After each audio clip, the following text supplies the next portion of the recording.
The next set in the Scars and Mirrodin block is new Phyrexia. The only new mechanic that has been spoiled so far is the Phyrexian mana symbols.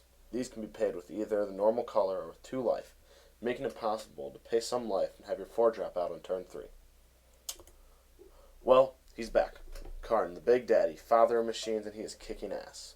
Karn costs 7 mana to play, and that seems like a lot, but with a little ramp, that can be happening much earlier than you think. When he hits play, he immediately begins dominating the game. He has what every good planeswalker needs. A versatile plus ability, a minus ability that protects himself, and an ulti that, if ever used, should win you the game. You see that? His ult restarts the freaking game. Imagine exiling their Primeval Titan and stealing 3 cards from their hand.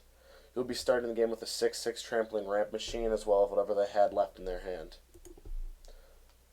The first mythic rare officially spoiled by WotC is quite a doozy. Say hello to Elish Norn Grand Cenobite. A 4/7 Vigilance with double Glorious Anthem for your creature seems good enough, but giving all your opponent's creatures -2/-2 permanently? That is a 4 power switch between your creatures and your opponent's creatures. So, your opponent played their Wormcoil Engine, and all you have is a Wimpy Bears.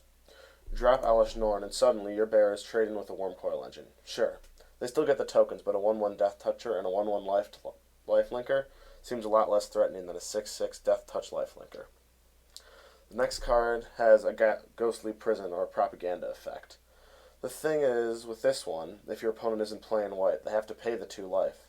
This will slow down red aggro decks even if you have to pay 4 life to play at turn 3. Phyrexian Unlife is an enchantment that basically says gain 10 life for 3 mana. Nothing special, but still good. Equivalent has finally gotten its paladin with an enchantress-like effect. The first ability seems a lot more powerful than being able to equip for free. The ability to cantrip equipment is amazing. Notice, you don't have to cast a spell. That means that our good friend Stoneforge Mystic cheating them into play still lets you draw a card. You know that old card Phyrexian Negator? The 5/5 Trampler that, with the aid of Dark Ritual, would hit play turn 1, but when he was dealt damage you had to sacrifice permanents? Well, they made it a little harder to cast, increased the mana by 1. Oh, and the sacking permanents? Your opponent would have to do it whenever they damage it. This guy is the card that has me most excited, and I would like to get my Nantuko Shades and Bloodghast now in preparation for the amazing mono black control deck that this is going to carry on its back.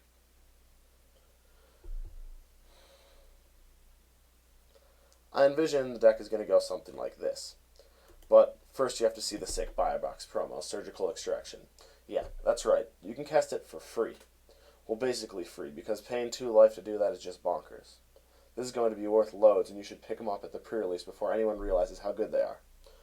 So, now we have the new mono black control deck that will play out something like this.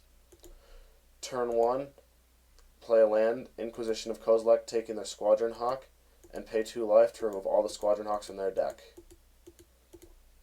Turn 2, play another Swamp, and cast Fear of the Suns. Turn 3, untap, play another Swamp, and cast Phyrexian Canceller. If your opponent doesn't have a mana leak or go for the throat, they are screwed. And if they do, you can always Mind Sludge away their hand the next turn. Praetor's Grip is a good card, and I personally can't wait to throw it in an EDH deck and start stealing my opponent's tops and swords. Notice the card is exiled face down so that they don't know what it is. Who knows?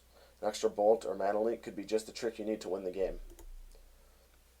Urabrask the Hidden is the incarnation of the color red itself. Notice, like Elish Norn, he is a Praetor, and this could possibly be the mythic cycle for the set. He does everything a red card should. He lets your guys get there fast while not allowing your opponents to block. I personally think that Spawning Shell is the sleeper card in this set. Sure, it isn't instant speed, but it allows you to find what you need when you need it. You can also turn useless Wall of Omens into Mirror Crusaders, or turn your Abyssal Persecutor into a Baneslayer. Finally, every color now has the power to dominate Planeswalkers. Hex Parasite is the middle finger to everyone who has spent hundreds of dollars on Tezzerets and Jaces. Not only does he kill the Planeswalker, but he also gets huge. This card is going to see a lot of play in Standard, and you should be ready for him to hit play and start dominating your allied Planeswalkers and Tumble Magnets. Not only is this little guy good and constructed, but he's good and limited. Are your creatures getting shrunk by Infect? Not anymore. Get ready to see him everywhere, at least until WotC stops printing Planeswalkers. So this was my first time doing it. Leave your comments and tell me what